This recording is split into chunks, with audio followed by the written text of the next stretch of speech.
हमारे YouTube channel computer Dipta में आप सभी का स्वागत है। दोस्तों, आज की इस वीडियो में हम लोग डिक्शनरी चैप्टर की शुरुआत कर रहे हैं और धीरे धीरे पूरे डिक्शनरी चैप्टर को हम लोग पढ़ेंगे। तो चलिए हम लोग वीडियो शुरू करते हैं और आपको बताते हैं कि आज की इस वीडियो में हम लोग क्या क्या पढ़ने वाले हैं। आज की इस वीडियो में हम लोग डिक्शनरी का इंट्रोडक्शन, डिक्शनरी कितने टाइप की होती हैं, उसको हम लोग कैसे क्रिएट करें और कैसे उसको एक्सेस करें, डिक्शनरी में ट्रैवर्सिंग कैसे करें, और साथ के साथ अगर हमें ये चेक करना है कि डिक्शनरी में कौन कौन सी कीज़ हैं और वैल्यूज़ हैं तो हम कैसे निकालें, और लास्ट में हम आपको डिक्शनरी की कैरेक्टरिस्टिक्स बताएंगे। तो चलिए हम लोग वीडियो शुरू करते हैं और सबसे पहले हम लोग पढ़ते हैं डिक्शनरी का इंट्रोडक्शन। दोस्तों, जो लोग मेरी वीडियो को पहली बार विजिट कर रहे हैं, पहली बार देख रहे हैं, तो उन लोगों के लिए मैं एक जानकारी देना चाहता हूँ। मैंने पाइथन में chapter wise tutorial videos upload की हुई हैं विद प्रैक्टिकल, तो एक बार मेरी प्लेलिस्ट में जाकर के ज़रूर उनको चेक कर लें, आपको बहुत फ़ायदा होगा। और साथ के साथ मेरे चैनल को सब्सक्राइब ज़रूर करें। तो चलिए हम पढ़ते हैं कि आखिर डिक्शनरी का इंट्रोडक्शन होता क्या है। दोस्तों, आपने डिक्शनरी चैप्टर से पहले बहुत टाइप के डाटा टाइप पढ़े।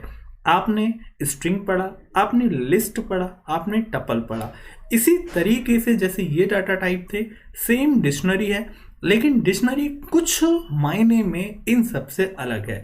आपने लिस्ट में देखा, आपने टपल में देखा, आपने स्ट्रिंग में देखा कि जो डाटा स्टोर होता है वो एज अ इंडेक्स के बेस पर डाटा स्टोर होता है, लेकिन डिक्शनरी में क्या होगा, डाटा जो स्टोर होगा वो की और वैल्यू इन दोनों के कॉम्बिनेशन के हिसाब से डाटा स्टोर होगा। इसमें क्या होगा, इसमें की के ही हिसाब से उसकी एसोसिएटिव वैल्यू आप देंगे और की और वैल्यू का कलेक्शन आपका पूरा एक डाटा होगा। और दूसरी चीज़ ये है कि ये जो है वो म्यूटेबल है। जी हाँ, आप डिक्शनरी के एलिमेंट में जो वैल्यूज़ है उसको आप चेंज कर सकते हैं। तो चलिए हम आपको बताते हैं और समझाते हैं पूरा डिक्शनरी का इंट्रोडक्शन। तो इसमें सबसे पहले लिखा हुआ है कि भैया जो डिक्शनरी है वो म्यूटेबल है, प्लस अनऑर्डर्ड कलेक्शन है किसका, एलिमेंट्स का। इसमें जो एलिमेंट्स होते हैं उनका कोई एक ऑर्डर नहीं होता। जैसे सपोज आप टपल और लिस्ट में स्टार्टिंग से आप जो टपल या लिस्ट जो डिक्लेयर करते हो उसका एक लास्ट तक वही ऑर्डर रहता है, लेकिन डिक्शनरी में ऐसा कुछ नहीं होता। क्यों? क्योंकि इसमें इंडेक्सिंग हम लोग नहीं करते। इसमें इंडेक्सिंग जो होती है वो किसके हिसाब से होती है, वो कीज़ के हिसाब से होती है। अभी आपको ये चीज़ समझ में नहीं आ रही होगी, लेकिन थोड़ा सा सब्र रखिए, पूरी चीज़ आपको क्लियर हो जाएगी। तो यहाँ पे की और वैल्यू इन दोनों का जो पेयर होगा उसके हिसाब से हमारा डाटा स्टोर होगा और उसी के हिसाब से हमारी डिक्शनरी क्रिएट होगी। डिक्शनरी बनाने के लिए सबसे पहले आपको एक वेरिएबल लेना होगा, उस वेरिएबल में आप अपनी डिक्शनरी को क्रिएट करेंगे। डिक्शनरी की शुरुआत करने के लिए आपको करली वाले ब्रेसेस लगाएंगे। करली ब्रेसेस से डिक्शनरी की पहचान होती है। ये आपकी करली ब्रेसेस हैं, इससे डिक्शनरी की पहचान होगी। और यहाँ पे सबसे पहले आपको की देनी होगी, उसके बाद आप कोलन लगाएंगे और आप एक वैल्यू लिखेंगे, ठीक है। उसके बाद कॉमा से सेपरेट करेंगे, यानी ये पूरा आपका एक एलिमेंट हो गया। उसके बाद कॉमा से आपने सेपरेट करा, फिर आपने दूसरी की ली, उसके बाद उसकी वैल्यू ली। इस तरीके से आपने ये जो डिक्शनरी आपके सामने है इसमें 4 एलिमेंट हैं, चारों एलिमेंट का अपना एक एक की और वैल्यू है। यानी हम डिक्शनरी में की और वैल्यू के हिसाब से अपनी डिक्शनरी को क्रिएट करते हैं और हर एक एलिमेंट को कॉमा से सेपरेट करते हैं और डिक्शनरी की शुरुआत करली ब्रेसेस से और डिक्शनरी की जो आखिर है यानी एंड है वो भी करली ब्रेसेस से बंद करके अपनी डिक्शनरी को क्रिएट करते हैं। एक चीज़ मैं आपको और बता दूं, डिक्शनरी को अन्य और नामों से भी जाना जाता है। बहुत से लोग इसको एसोसिएटिव एरे बोलते हैं, बहुत से लोग इसको मैपिंग्स बोलते हैं और हैशेस बोलते हैं। तो चलिए हम लोग डिक्शनरी में कुछ और चीज़ भी आपको बता देते हैं। यहाँ पर मैंने एक टेबल जनरेट कर रखी है जिसमें मैंने कीज और वैल्यू के पेयर्स हैं। उसके बाद मैंने आपको की और वैल्यू की पहचान थोड़ी सी बताई है। जैसे यहाँ पे डिम्पल है और सीएस है, यानी डिम्पल के पास सीएस सब्जेक्ट है, करण के पास हिंदी सब्जेक्ट है, अनी एक नाम है उसके पास वायो सब्जेक्ट है। तो इसमें जो कीज हैं वो डिम्पल, करण और अनी हैं और जो वैल्यूज़ हैं वो सीएस, हिंदी और वायो हैं। जब आप डिक्शनरी पे काम करेंगे तो आप बहुत आराम से समझ जाएंगे कि कौन सी की है और कौन सी वैल्यू है। तो दोस्तों, इसमें जो डाटा जो स्टोर होगा वो की और वैल्यू के ही हिसाब से स्टोर होगा। अब मैं आपको एक बहुत अच्छी चीज़ बताता हूँ। यहाँ पे जो डिक्शनरी है वो तो म्यूटेबल है, लेकिन ध्यान ये रहे जो इसमें जो की है, ठीक है, वो कैसी होगी, वो हमारी इम्यूटेबल टाइप की होगी। यानी जब भी आप कोई भी की बनाएं तो आप इम्यूटेबल टाइप की ही बनाएं। अब इम्यूटेबल टाइप में कौन कौन सी चीज़ें आ जाती हैं, आपके नंबर्स आ जाते हैं, ठीक है, आपकी स्ट्रिंग आ जाती है और आपका टप्पल आ जाता है। अगर आप ऐसा नहीं करेंगे तो ये आपको एरर शो करेगा। अब हम पढ़ते हैं कि आखिर डिक्शनरी कितने टाइप की होती है। भाई मेरी डिक्शनरी जो है वो 3 टाइप की होती है। एक एम्प्टी डिक्शनरी जो यानी खाली हो, एक सिंपल डिक्शनरी जैसे मैंने अभी आपको एग्जांपल में बताया था, और एक नेक्स्टेड डिक्शनरी यानी डिक्शनरी के अंदर एक और डिक्शनरी। तो ये तो मैंने एक आपको बेसिक जानकारी दी थी। अब धीरे धीरे हम इनके बारे में एक एक करके आगे पढ़ेंगे। तो एम्प्टी डिक्शनरी जो बिल्कुल जिसमें कोई भी एलिमेंट हमारा नहीं हो, वो हमारी एम्प्टी डिक्शनरी हो गई। सिंपल डिक्शनरी जिसमें एक की वैल्यू फिर कॉमा, की वैल्यू कॉमा, की वैल्यू कॉमा, इस तरीके से हमारी सिंपल डिक्शनरी हो गई। नेक्स्टेड डिक्शनरी यानी डिक्शनरी के अंदर एक और डिक्शनरी, जैसे ये रवि है, ठीक है, रवि है हमारी की, और इसके अंदर रवि की जो वैल्यू है वो एज अ डिक्शनरी है, ठीक है। इसी तरीके से दूसरा एलिमेंट है हमारा राम, और राम के अंदर जो उसकी वैल्यू है वो भी एक डिक्शनरी है। तो इसका मतलब ये हुआ नेक्स्टेड डिक्शनरी। चलिए हम लोग अगला टॉपिक पढ़ते हैं। अगला टॉपिक ये है कि डिक्शनरी को कैसे क्रिएट करते हैं। तो दोस्तों डिक्शनरी को क्रिएट करने के लिए अभी फिलहाल मैं आपको 2 मेथड बता रहा हूँ। पहला मेथड ये है कि डिक्शनरी को हम अपने प्रोग्राम कोड, जब हम प्रोग्रामिंग करते हैं तब हम उसको डिक्लेयर कर दें, या दूसरा मेथड ये है कि इनपुट फंक्शन और अपेंड फंक्शन के द्वारा हम लोग डिक्शनरी को क्रिएट करें। तो चलिए हम लोग बारी बारी से इन दोनों फंक्शंस को पढ़ते हैं। तो जैसे अगर सपोज आपको प्रोग्राम कोड में डिक्शनरी को डिक्लेयर करना है, तो सिंपल जैसे अभी मैंने आपको इंट्रोडक्शन में बताया, सबसे पहले डिक्शनरी का नाम यानी जिस वेरिएबल में आप उस डिक्शनरी को स्टोर करना चाह रहे हैं वो आप लिख दीजिएगा। उसके बाद आप पूरा उसमें सबसे पहले की, उसके बाद वैल्यू, फिर कॉमा से आप उसको सेपरेट करते जाएंगे। और दूसरा है आपका इनपुट मेथड के द्वारा, इनपुट मेथड और अपेंड फंक्शन के द्वारा आप रन टाइम पे अपनी डिक्शनरी को क्रिएट करेंगे। तो दोस्तों यहाँ पे मैं एक एग्जांपल के माध्यम से आपको दोनों टाइप से डिक्शनरी को क्रिएट करना बता रहा हूँ। इस एग्जांपल में क्या है, आपको एक डिक्शनरी बनानी है जिसमें रोल नंबर और मार्क्स 5 बच्चों के लेने हैं, ठीक है।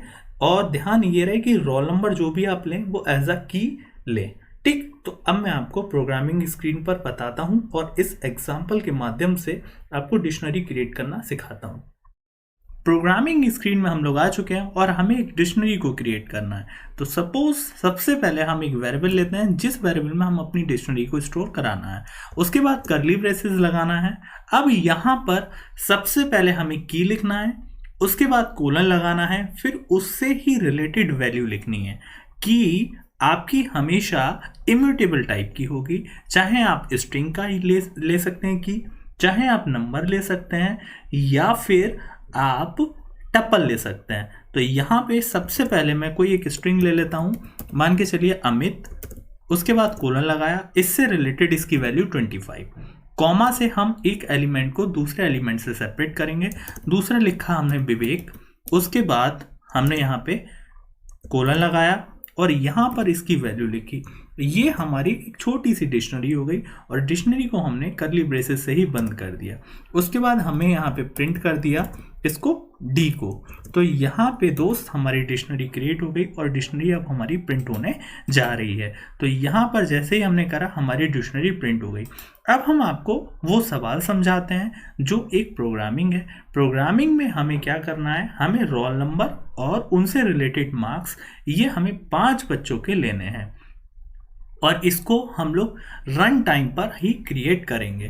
तो चलिए हम लोग शुरू करते हैं। तो यहाँ सबसे पहले हम क्या काम करते हैं, एक रोल नंबर के लिए RNO नाम की एक लिस्ट ले लेते हैं ब्लैंक, ठीक है। उसके बाद मार्क्स के लिए हम एक MKS नाम की एक लिस्ट ले लेते हैं, ये दोनों ले लेते हैं, ठीक है। अब हमें 5 लोगों का ये रोल नंबर और मार्क्स इनपुट कराना है। तो हम फॉर का लूप चलाते हैं और फॉर का लूप हम कैसे चलाएंगे, यहाँ पे फॉर आई इन रेंज और यहाँ पे लिख देते हैं दोस्तों 5, ठीक है। और हम क्या काम करते हैं, एक आर नाम के वेरिएबल में हम इनपुट करा लेते हैं किसको, रोल नंबर को, इंट इनपुट, उसके बाद यहाँ पे लिखता हूँ मैं एंटर रोल नंबर, ठीक है, एंटर रोल नंबर, और यहाँ पे हम बंद कर देते हैं इसको। इसी तरीके से एम में मैं मार्क्स इनपुट करा लेता हूँ, इंट, उसके बाद इनपुट, फिर यहाँ पर लिखता हूँ एंटर मार्क्स। अब दोस्तों यहाँ पे मैंने रोल नंबर और मार्क्स को इनपुट करा लिए। अब मैं इनको अपेंड फंक्शन के द्वारा रोल नंबर वाली लिस्ट में रोल नंबर और मार्क्स वाली लिस्ट में मार्क्स जो मैंने इनपुट कराए हैं वो अपेंड करा देता हूँ। तो कैसे कराना है, rno डॉट अपेंड, ये सारा मैं फॉर लूप में ही कराऊंगा r, ठीक है। इसी तरीके से mks डॉट अपेंड, उसके बाद यहाँ पर मैं m कर देता हूँ। तो जो रोल नंबर और मार्क्स हैं ये मेरे अपेंड हो गए। अब एक मेरी जो एम्प्टी डिक्शनरी है डी, ठीक है, यानी जो डिक्शनरी है इसमें मैं सबसे पहले कैसे करूँगा, यहाँ पे RNO का 0, ठीक है, कोलन, उसके बाद MKS का 0, ये मेरा पहला एलिमेंट हो गया, कॉमा लगाया। इसी तरीके से मैं यहाँ पे इसको कॉपी कर लेता हूँ जिससे हमारा टाइम सेव हो। मैंने इसको कॉपी कर लिया, ये हो गया 1, ठीक, ये हमारा हो गया 1, यहाँ पे दोस्त 1, उसी के बाद फिर ये भी हमारा हो गया 1, फिर कॉमा लगाया, ये दूसरा एलिमेंट हो गया, ये हो गया हमारा तीसरा, यहाँ पे 2, फिर यहाँ पे 2, फिर कॉमा, फिर ये हमारा तीसरा एलिमेंट हो गया, ठीक है। और इस तरीके से हमने कॉमा लगाया, फिर यहाँ पे मैं कर देता हूँ 4, ठीक है। 0 से शुरुआत करी, 4 तक हमने करा, तो इसका मतलब हमारे पूरे पांचों के पांचों एलिमेंट हो गए और लास्ट में हमने डिक्शनरी को बंद कर दिया। अब यहाँ पे मैं प्रिंट करा देता हूँ किसको, अपनी डिक्शनरी को, और सेव कर दिया। सेव करने के बाद मैंने रन पे क्लिक करा, रन पे क्लिक करने के बाद रन मॉड्यूल। अब यहाँ पे दोस्तों सबसे पहले रोल नंबर, पहला रोल नंबर जिसके मार्क्स 10, दूसरा रोल नंबर जिसके मार्क्स 20, तीसरा रोल नंबर जिसके मार्क्स 30, चौथा रोल नंबर जिसके मार्क्स 40 और लास्ट वाला रोल नंबर 5 और जिसके मार्क्स 50, और ये मेरी आ गई लास्ट में डिक्शनरी। तो दोस्तों हम डिक्शनरी को रन टाइम पर इस तरीके से भी क्रिएट कर सकते हैं। अब हम बात करते हैं कि डिक्शनरी के एलिमेंट को एक्सेस कैसे करें। तो दोस्तों स्टार्टिंग में मैंने आपको बता दिया था कि डिक्शनरी के अगर एलिमेंट को एक्सेस करना है तो आपको की ही मदद से आप डिक्शनरी के एलिमेंट को एक्सेस कर सकते हो। क्यों? क्योंकि इसमें इंडेक्स का कोई झाड़ नहीं होता। तो यहाँ पे दो तरीके हैं। अगर आपको पूरी डिक्शनरी को प्रिंट कराना है यानी पूरी डिक्शनरी एक्सेस करनी है तो सिंपल आप प्रिंट लिख दीजिएगा और उसके बाद आप अपनी डिक्शनरी का नाम लिख दीजिए। और अगर कोई भी एक ही एलिमेंट एक्सेस करना है तो आपको डिक्शनरी का नाम, उसके बाद ब्रैकेट में आपको की लिखनी होगी। तो चलिए ये भी हम आपको प्रोग्रामिंग की मदद से करके दिखाते हैं। तो दोस्तों ये मेरी डिक्शनरी है और अगर मुझे पूरी डिक्शनरी प्रिंट करानी है तो यहाँ पे मैं लिखता हूँ प्रिंट और उसके बाद डिक्शनरी का नाम। मेरी डिक्शनरी डी में स्टोर है तो मैंने यहाँ पे प्रिंट डी कर दिया। उसके बाद मैंने रन पे क्लिक करा, रन मॉड्यूल पे क्लिक करा और हमारी पूरी की पूरी डिक्शनरी प्रिंट हो गई।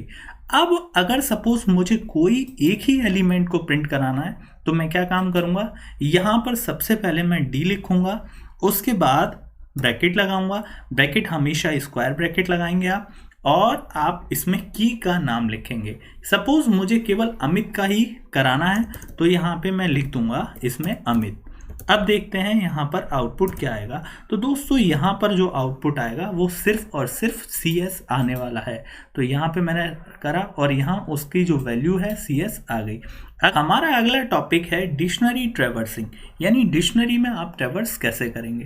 ट्रैवर्स करने का मतलब दोस्तों ये हुआ कि आप डिक्शनरी के एक एक एलिमेंट तक पहुँचें, यानी पूरी डिक्शनरी में आप शुरू से लेकर लास्ट तक विजिट करें। तो इसके लिए हम लोग फॉर लूप का यूज़ करेंगे। तो चलिए हम आपको अपनी प्रोग्रामिंग स्क्रीन पर लेकर चलते हैं। हमारे पास ऑलरेडी एक डिक्शनरी है, हमें इसमें ट्रैवर्सिंग करना है, तो हम यहाँ पे लिखते हैं फॉर आई इन डी, क्योंकि डी में हमारी डिक्शनरी है। उसके बाद हम लिखते हैं प्रिंट, ठीक है। तो जो आई है वो रखेगी की, ध्यान रखना हमेशा जो आई है वो की वैल्यू रखेगी। तो सबसे पहले मैं आई प्रिंट करा देता हूँ की, उसके बाद कॉमा लगाता हूँ, फिर इन्वर्टेड कोट्स में मैं यहाँ कोलन लगा देता हूँ, ये एज इट इज प्रिंट होगा। उसके बाद कॉमा फिर से लगा देता हूँ। फिर मुझे क्या काम करना है, फिर मैं यहाँ पर क्या लिखूँगा, डी का, उसके बाद ब्रैकेट में आई। तो दोस्तों इस तरीके से मैं अपनी पूरी डिक्शनरी में ट्रैवर्सिंग कर पाऊंगा। तो यहाँ पे मैं रन पे क्लिक करता हूँ, रन मॉड्यूल पे क्लिक करता हूँ, और जैसे ही मैंने रन मॉड्यूल पे क्लिक करा, यहाँ पर पूरी मैं अपनी डिक्शनरी में 1 बाय 1 ट्रैवर्स कर चुका। चलिए अब हम लोग अगले टॉपिक की तरफ बढ़ते हैं। अगला टॉपिक ये है कि हम अपनी डिक्शनरी में जितनी भी कीज़ हैं उनको अगर हम देखना चाहते हैं, और जितनी भी वैल्यूज़ हैं अगर हम उनको देखना चाहते हैं, तो हम कैसे देख सकते हैं। अगर हमें सारी की सारी कीज़ देखनी है तो सबसे पहले आप प्रिंट लिखिएगा, उसके बाद डिक्शनरी का नाम डॉट कीज़ लिख करके, यानी कीज़ फंक्शन का आपको इस्तेमाल करना है। इसी तरीके से वैल्यू देखने के लिए आपको वैल्यूज़ फंक्शन का यूज़ करना है। तो चलिए हम आपको प्रोग्रामिंग स्क्रीन पर लेकर चलते हैं। दोस्तों यहाँ पर ऑलरेडी हमारे पास डिक्शनरी बनी हुई है। अब मैं यहाँ पर कीज़ और वैल्यूज़ दोनों देखना चाह रहा हूँ। तो सबसे पहले मैं करता हूँ प्रिंट, डिक्शनरी का मेरा नाम डी डॉट कीज़ फंक्शन के द्वारा हम क्या देख सकते हैं, हम कीज़ देख सकते हैं। उसके बाद अगर हमें वैल्यूज़ देखना है तो प्रिंट डी डॉट वैल्यूज़, इस फंक्शन के द्वारा हम क्या देख सकते हैं, वैल्यूज़ देख सकते हैं। उसके बाद मैंने यहाँ पे रन करा, तो दोस्तों सबसे पहले हमें कीज़ दिखाई देंगी, उसके बाद हमें वैल्यूज़ दिखाई देंगी। तो इस तरीके से हम कीज़ और वैल्यू को अगर सेपरेट देखना चाहें तो हम डिक्शनरी में देख सकते हैं। चलिए हम लोग अगले टॉपिक की तरफ बढ़ते हैं। अगला टॉपिक है हमारा कैरेक्टरिस्टिक्स। आखिर हमारी डिक्शनरी में कौन कौन सी कैरेक्टरिस्टिक्स हैं। सबसे पहली इसकी जो कैरेक्टरिस्टिक्स है वो है अनऑर्डर्ड सेट। दोस्तों इसका कोई एक ऑर्डर नहीं होता, ये सबसे एक मेन बात है। क्यों? क्योंकि इसमें जो भी हमारा डाटा स्टोर्ड होता है वो कीज़ के अकॉर्डिंग ही सेट होता है। दूसरा है इसका नॉट अ सीक्वेंस। जैसे आपने टप्पल में, लिस्ट में, स्ट्रिंग में एक जिस सीक्वेंस में आपने अपनी प्रोग्रामिंग में डिक्लेरेशन करी थी उसी सीक्वेंस में आपको प्रिंट होते हुए दिखेगा, लेकिन यहाँ पे ऐसा कुछ नहीं है। कभी कभी आपकी डिक्शनरी में जो आपके एलिमेंट्स हैं वो आगे पीछे भी शो हो सकते हैं। इसका मतलब ये हुआ कि डिक्शनरी में कोई भी सीक्वेंस नहीं होता। तीसरी इसकी कैरेक्टरिस्टिक्स है वो ये है कि इसमें जो इंडेक्स जो होती है वो की ही होती है, इसमें कोई भी नंबर नहीं होता। और लास्ट में जो फोर्थ है वो ये है कि जो की होगी वो हमेशा आपको एक यूनिक ही लेनी है। अगर आप की को यूनिक नहीं लेंगे तो एक बहुत बड़ी प्रॉब्लम आपके सामने आ जाएगी। इसको मैं आपको प्रोग्रामिंग की मदद से करके दिखाता हूँ। जैसे यहाँ पर इस डिक्शनरी में अमित नाम की एक हमने की बना रखी है और उसके पास CS सब्जेक्ट है। अब हम एक अमित नाम की की और बनाते हैं और उसको हम सब्जेक्ट दे देते हैं मैथमेटिक्स, ठीक है, MATHS, मैथ्स दे दिया। अब दोस्तों हम क्या काम करते हैं, हम यहाँ पर प्रिंट कराते हैं, किसको प्रिंट कराते हैं, डिक्शनरी के अमित वाली कीज़ को।